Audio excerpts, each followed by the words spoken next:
আমি আবারও চলে আসলাম যশোর R100 আমার ফোর বাইকটা টুকরে কিছু মডিফিকেশন অ্যাক্সেসরিজ লাগানোর জন্য।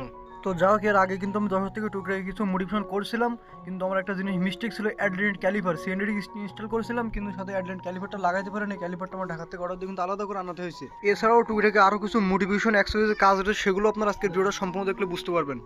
তো আপনারা দেখতে পাচ্ছেন ভিডিও শুরুতেই কিন্তু আমার অ্যাড্রেন্ট ক্যালিপারের কাজটা করতেছে। আমার অ্যাড্রেন্ট ক্যালিপারটা কিন্তু অলরেডি ইনস্টল করা হয়ে গেছে। তো এখানে ফাইনাল রেজাল্টটা কিন্তু আপনারা দেখতে পাচ্ছেন কি সুন্দর দেখাচ্ছে, আর আগের থেকে কিন্তু ব্রেক কিন্তু ভালোভাবে কাজ করবে। তো আপনাদের মধ্যে অনেকে জানেন ফোর হুইল বাইকের কিন্তু ব্রেক কন্ট্রোল খুবই খারাপ, তাই কিন্তু আমি সিএনডির সাথে অ্যাড্রেন্ট ক্যালিপার ইনস্টল করে নিই যাতে ব্রেক কন্ট্রোল আরও আগের থেকে ভালো হয়।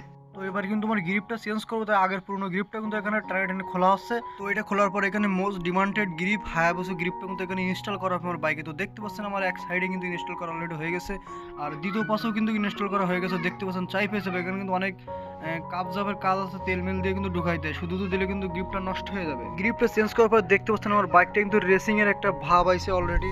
আমার বাইকের আগের ইঞ্জিন লাইটগুলো বাদ দিয়ে এবার কিন্তু হোয়াইট কালারের ইঞ্জিন লাইট সেট করতেছি 2 পিস, আর ওই পাশে কিন্তু আরো 2 পিস কিন্তু আপনার হচ্ছে আইস ব্লু ইঞ্জিন লাইট সেট করা হচ্ছে। এছাড়া আমার বাইকটার আগের ব্যাটারিটা কিন্তু ডাউন হয়ে যায় বারবার, তার নতুন করে কিন্তু ব্যাটারি লাগানো হচ্ছে হিস ব্যাটারি। তো আগের ব্যাটারিটা চেঞ্জ করে কিন্তু নতুন করে ব্যাটারিটাও কিন্তু লাগানো হয়ে গেছে। এবার কিন্তু নাট বল্টু টাইট দেওয়ার পালা।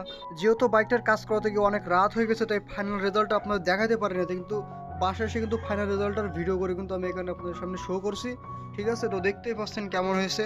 তো আপনারা যদি খুব অল্প খরচে বাইকটা মোটিভেশন কাজ করতে চান, সেক্ষেত্রে অবশ্যই যশোর চলে আসবেন, আর ইনবক্সে এসে আমার কাছে নাম্বার নিয়ে দেবেন, আমি যেখান থেকে কাজ করতে চাইলে এখান থেকেও কাজ করাতে পারবেন। এছাড়াও যশোর যে কোনো দোকান থেকে কাজ করাইতে পারবেন ভালোভাবে।